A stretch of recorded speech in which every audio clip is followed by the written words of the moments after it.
Hello and welcome to Upfront. I'm your host, Nancy WILMOT. I'm guessing that many of you recognize this sound long before you recognized me, and that's exactly as it should be.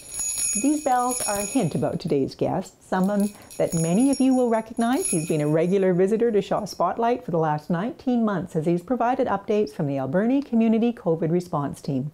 I am, of course, speaking about Captain Michael Ramsay of the Port Alberni Salvation Army.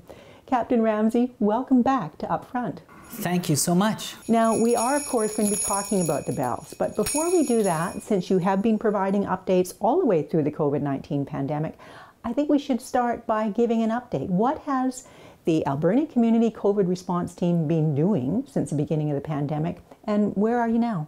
Oh, yes. No, thank you for that. And yes, thank you for those opportunities leading up to now to share the little snippets with the community, and thank everybody for their support, because this community support has been so vital to the work that we've been able to do. It's, well, as everybody knows, the pandemic, it has been quite something. Feeding people alone since the pandemic began, we have fed and cared for people more than 320,000 times. And that is an absolutely phenomenal number, and I never would have guessed that the need has been that great in our community. So yes, it's been absolutely mind-boggling. And again, I'm just so thankful to everybody in the community, our partner agencies and the individuals who have absolutely stepped up and made it possible, because there's no way through our little cupboards here that we could have fed those people all those many times. So we could only do it through to the generosity of the many people and the many agencies and the many people who are stepping up to help. And of course, we've been helping out in many ways here. As the pandemic has evolved, now we're able to open our doors here and have people come in here and pick up their hampers, and we're able to talk with them, see how they're doing, check in, and see what other supports we can offer. Of course, now we've got our thrift store open again, which is a wonderful, wonderful ministry opportunity, because it allows people the dignity to purchase things that they need. So not just always be on the receiving end, but to be able to actually purchase something. And that in itself, if you've ever been in need yourself, you know what a wonderful feeling that little thing can be. So it's great that we've got that going. And then from that as well, people who absolutely can't afford anything, we're also able to just provide them with the clothing and other necessities that they need. And now, of course, we've got the soup kitchen open at the Bread of Life, and the Salvation Army has been very much involved with running that on a daily basis, and that partnership has been such a blessing. Partnership with CAHEN for the drop-in center as well, and just providing so many meals for people who wouldn't otherwise have a meal. And then, of course, if you've been in Port Alberni in the last little while through this whole pandemic, you've seen the truck that we were able to bring over from the mainland. And we are so thankful for that mobile kitchen, because we've been able to feed hundreds of people every day and get as close to, particularly the homeless and hard-to-house people in our community. We've been able to deliver hot, nutritious meals straight to where they are. So thank you, Port Alberni. And to me, I think it bears repeating, it bears emphasizing that we're talking about many different organizations and groups coming together, and this hasn't necessarily happened a lot previously in the Alberni Valley. So this is groups and individuals and organizations, instead of competing for the same donated dollar or occasionally competing to provide the same services, they've all come together to work to meet this extraordinary need, and to me, that's amazing. It's absolutely extraordinary, and it's been a real blessing to see, right? And we've already spoken about the Bread of Life and CAHEN working alongside the Salvation Army. We've been working with PASS in the early days, especially. We did a lot of work with CMHA. Jericho Road Church has regularly been making sandwiches for the food truck on an ongoing basis, and just so many different agencies.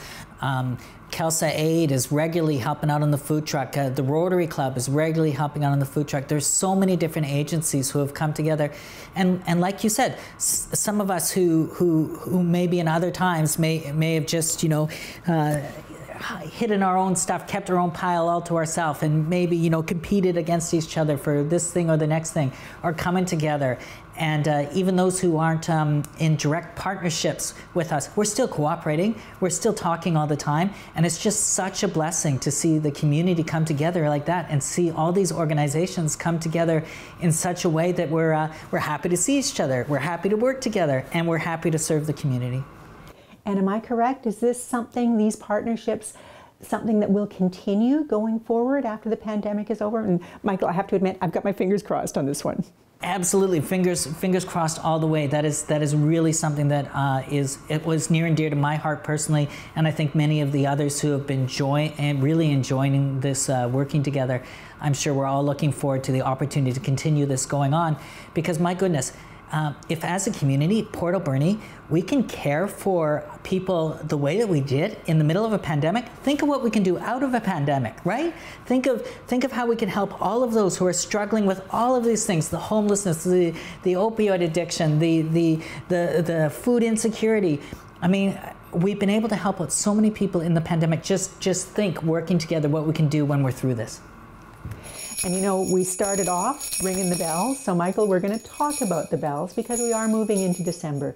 And that is a big season for the Salvation Army everywhere, a big season of giving, also a big season of need. So could you tell me, why is it such a big deal for the Salvation Army?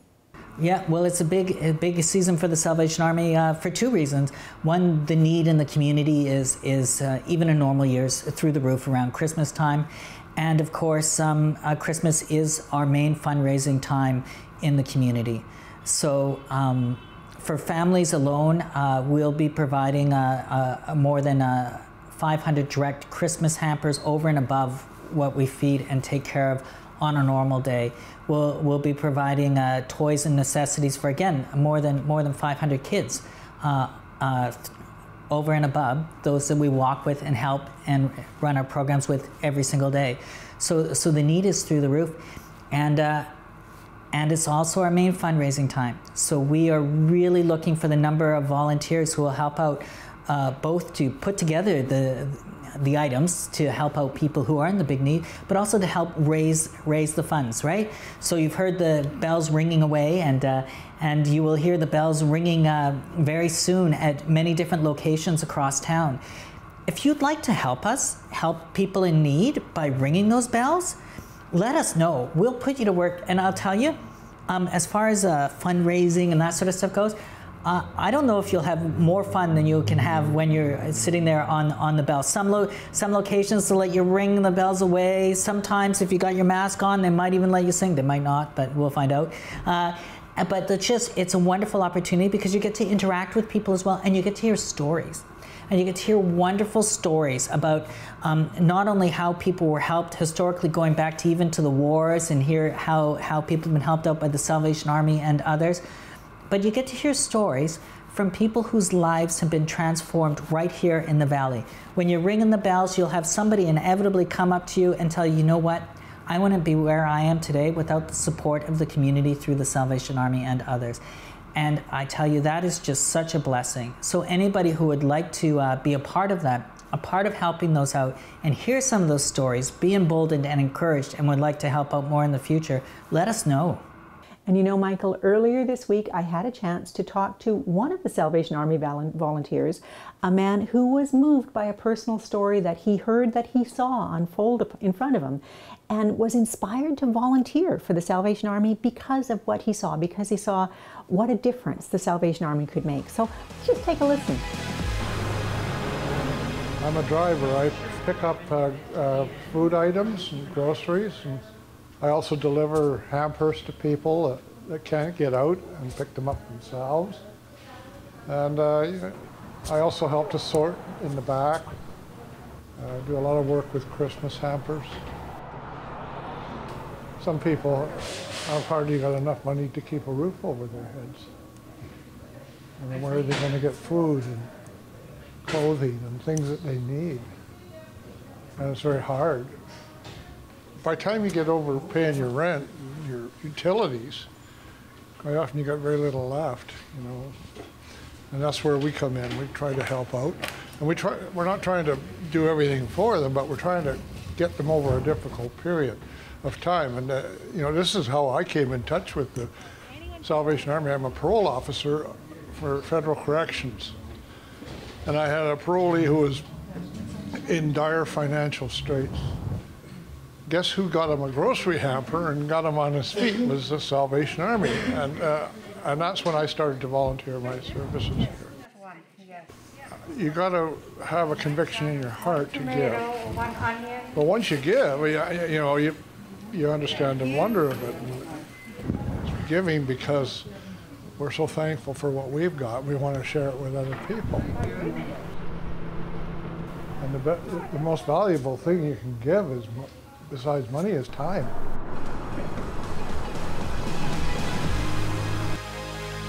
Al Malcolmson, of course, is a familiar face to many people in this community, former RCMP officer, former probation officer. He has really seen firsthand what a difference aid from the Salvation Army, from agencies like the Salvation Army, make. And I'm guessing you get a lot of volunteers like Al who have seen the difference it can make. Oh yes, those personal stories are really quite moving. And Al's personal story, Al's testimony here, I mean, it really warms my heart. And he's been a major part of our volunteers here. And we've got a number of volunteers who have showed up maybe once to help out with during the pandemic for a day, or to deliver hampers at Christmas time for a day, and have stuck around and have started helping on an ongoing basis. And it's a real blessing to hear some of the personal stories, the personal interactions.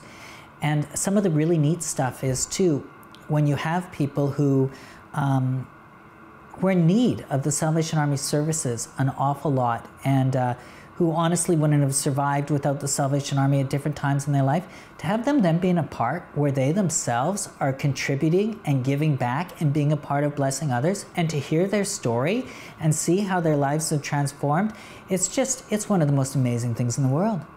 And Michael, I'm going to stop you right there before we go any further, because I had a chance to speak to another person, this time an employee of the Salvation Army, who knows firsthand from her own personal experience what a difference the assistance given can make. So let's take a listen to Brandy.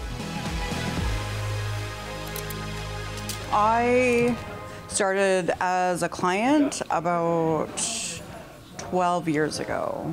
I was using family services to get food and mostly help with my baby because I was starting fresh in recovery. So I needed help. It's been a tough go. I didn't have a home. For about 6 years, my addiction started when I was young. I was like 12 or something. And I cleaned up 12 years ago. It was pretty messy in between there. And then I started volunteering, and then I got a job. It was pretty huge. From going and living on the street for years to showing up to work on time and learning like what you're supposed to do. My grandma helped with a lot of that. Like, you're not supposed to swear in public. I still do, but my grandma helped a lot. I had to relearn everything, so Salvation Army definitely helped. I know it's worthwhile. I've watched it for years now. I know that the money collected in kettles is going to purchase food to feed people. I know that we are a thrift store, but if anybody needs a warm jacket, we give it to them. And all this is made possible by Kettle. It's the only time we go out and ask for money. Oh boy, I found Brandy's story just so inspiring. I can't even imagine the strength it would take for this young woman with a child to make the changes in her life, to make the choices, to come from where she was to where she is today. And I don't know, it's just so inspiring to know that the Salvation Army, that so many agencies were there with her. And she pointed out there were many people helping her. It wasn't just the Salvation Army, but certainly you were there. And oh my gosh, Michael, that's got to give you a good feeling. It really does. Yeah, and like you said, there were many people walking alongside Brandy, and she is just she's still coming along in amazing ways, and the way she's contributing, she's such an important part of our team here, with her reaching out to people in need, being involved in so much of what the Salvation Army does here. And we are just, it's such a blessing, because too, that experience that she has, right? She is then, when she's chatting with people who are going through a similar story, she is really able to feed into that, in that she's able to encourage them, right? She is able to say, look, honestly, I've been where you are, or somewhere similar, or somewhere worse, and these are the things that I'm able to do now. If I can do it, so can you. And I tell you, that is one of the real blessings about a number of our volunteers and a number of the Salvation Army soldiers around here too, is if you have the opportunity to sit down and listen to some of their stories, some of the things that they have come through, it's a real eye-opener and a real encouragement, because you say, you know what? I can get through this too. And so that's a real blessing. Oh boy, I just think this is such a good reminder of what those donations gather during the Kettle campaign. And it's been pointed out several times already that this is the only time of year that the Salvation Army actively seeks donations. What those donations go towards, it's not some esoteric idea. It is impacting people's lives directly. Yes, yeah, and that's very important too. So every dime that's dropped in the kettles, every little bit of money that is donated through the Christmas time, it will all stay here in the Alberni Valley to help out children, family, and individuals in need, right?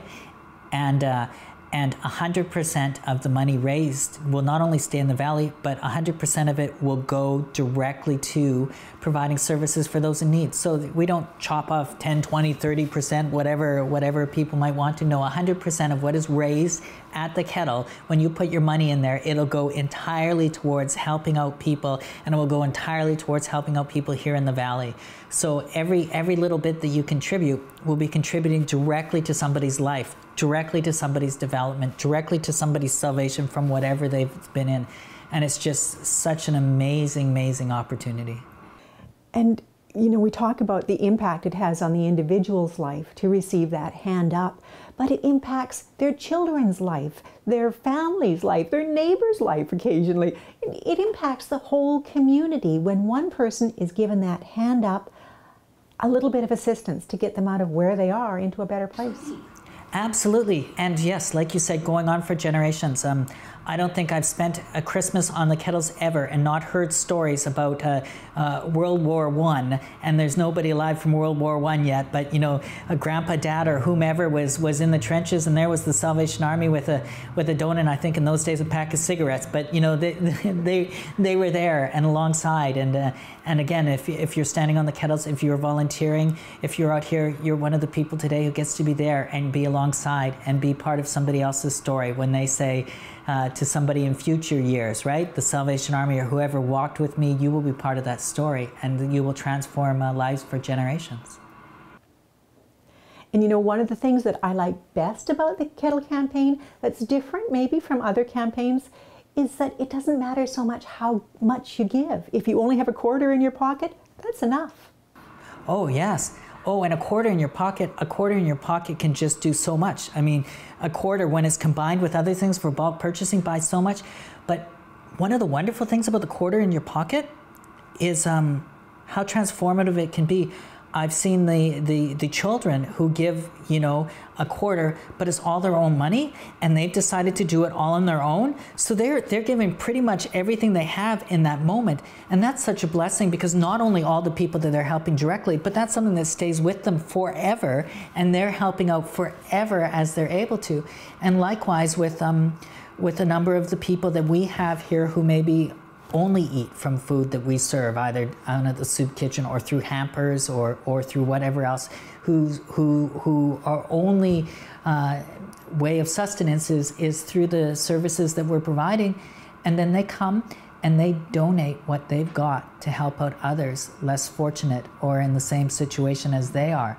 And then we've got people who are in need, who again spend their days with us, being a part of our team here and receiving, who then will spend hours ring a bell on the kettle so that they can give back and contribute to it. And it's such a blessing because, again, when we do that, it emboldens us all and helps us all take that one step forward, 2 steps forward. And it's such a blessing to be a part of. And I'm reminded of something that Al Malcolmson said in his interview, that once you start giving, once you get into the habit of giving, you understand how much comes back to you. It really is such a wonderful feeling to be able to give. It's amazing. It's a win-win situation. Oh, you really get so much back from it. Yeah, the blessings of working together to help people is really amazing. And again, that's with individuals helping out, but also, like we were talking about, with the agencies working together and people working together. When you've got a whole community like the Alberni Valley here working together to help those in need, I mean, there's nothing that can stop us, right? If we partner together, we should be able to help out everybody, empower everybody, strengthen everybody, and it's such a blessing. Now, I want to get into the nuts and bolts of volunteering at the Kettle, Michael. What kind of commitment are you looking for from people? Do they have to show up every day for a month, or are you looking for a shift, and how long is a shift? Well, I'll tell you, we've got 6 kettles going from November 20th straight through to Christmas Eve, and we would like those filled for every hour that the stores are open, so that we can have as many people out there helping out as many people as others. I think they're 2-hour shifts. Yes, I think we've got 2-hour shifts, and so, I mean, if you're feeling really strong and able to withstand the weather, you can do 2 shifts back to back if you want, or organizations as well. It's been a real blessing. Organizations have decided that they want to sponsor an entire day.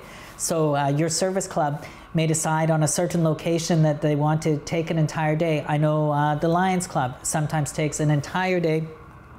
I know the 2 Rotary clubs, they often like to take the same day at 2 different locations, and that's a lot of fun because you get 2 clubs and they're competing against each other in such a win-win situation, because everybody wins when everybody's contributing and everybody's being part of it. So yeah, anybody who's part of an organization who wants to spend a whole day, and we can see if your total's better than other organizations have done on the day, or maybe you want to go head to head with an organization that your friend is in. Go right ahead. It's just such a blessing. Adds an extra level of fun to a day of helping people out.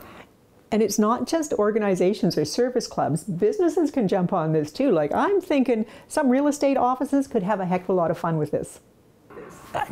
Yes, real estate agents for sure. I think RE/MAX has already signed up for some shifts. And again, I encourage all real estate agents to jump on board. And I think the teachers usually will take a day where, for a time period, they'll do every kettle, right? And yeah, many other organizations. We're so thankful for the Bulldogs. And I'm sure the Bombers will probably step up this year and ring a few bells too. And if somebody is watching this, I'm guessing the best way to set that up is to contact the volunteer kettle coordinator. Now, Reese, I'm sorry, I might just butcher your last name. It's a failing of mine that I often do, but it's Reese CAHEN. CAHEN? I hope that's right. Yes, definitely. If you'd like to volunteer, please contact Reese directly, and you can reach him either by calling or by texting 778-838-4131, or you can always call the main line of the Salvation Army if you would like to volunteer or donate as well, and that's 250-723-6913. But Reese is your guy. If you want to volunteer, he'll put you to work. Well, I've taken a shift. I've rung the bell in the past. So as soon as I'm finished this interview, Michael, I'm going to call Reese and sign up for shift. It really is a lot of fun. You see so many people. You hear so many wonderful, heartwarming stories. And, it's just a great way to get into the Christmas spirit. Oh, yes. Yes, it's a lot of fun. You see a lot of people, and I know my children, my youngest still, when she's out there, she likes to be dancing and ringing those bells and just generating a positive energy, and it's just such a blessing. Now, because of the time of year, of course, we've been talking a lot about kettle volunteers, but going back again to Al Malcolmson, there are so many volunteer positions available. Al drives truck, he delivers hampers, he packs hampers, he sometimes sorts in the back room. There are positions available all year round. Definitely. There are volunteer positions year-round, and there's so many things that we're involved with, so there are so many things that we need volunteers for. So we need volunteers for the different vehicles. Most that you can do with your normal license, some that you might need a different license for. We need people to go around, pick up things at the grocery stores. We're still delivering hampers to some people who are shut in due to COVID and other reasons straight to their homes on a regular basis, on top of all the Christmas deliveries. We've got people that we need to pack hampers, again, on a regular basis, and especially in the Christmas area. We've got people who are working with children. We've got people who are walking alongside adults. We've got people who just talk to and just listen with people. We need people to serve on tables. We need washroom attendants. We need shower attendants. If anybody wants to help out in a kitchen, I'm sure cook would always love an extra set of hands, you know, helping with the prep cooking and all the rest of it. There are so many ways. If you've got some way on your heart, if you've got some talent, if you've got some interest area that you think would be very good to helping out others, come see us. We'll put you to work. Well, I can certainly attest to that, Michael. I've seen the Salvation Army and the COVID Community Response Team put many volunteers to work over the last 19 months. And certainly prior to that, the Salvation Army has been using volunteers to serve their communities for decades. But we are at the end of our show, Michael. Thank you so much for everything you do, and thank you for being my guest today on Upfront. Thank you so much for having me. It's always a blessing talking to you. Thank you so much. And thank you for joining us on this episode of Upfront. I will be out ringing the bell, wearing my Santa hat, and hopefully you'll see me out there. I hope I see you too. Take care.